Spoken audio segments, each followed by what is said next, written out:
After placing a purchase order in Unleashed, the products sync to the Warehouse Management app and become available for receiving. This short video will show you how to receipt non-batch tracked goods in the Warehouse Management app to link back to Unleashed.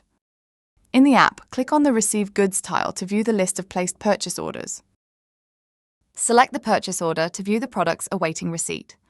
Let's receive the first item. Tap to expand the card. Then tap Scan to scan the product barcode.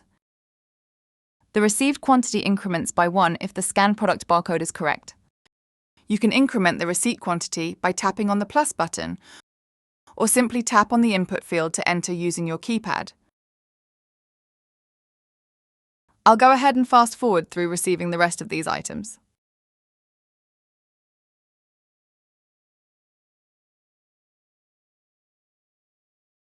Tap Complete PO Receipt when all items are received.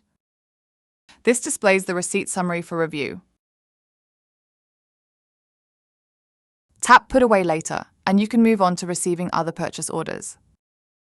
And that's it! Thanks for watching.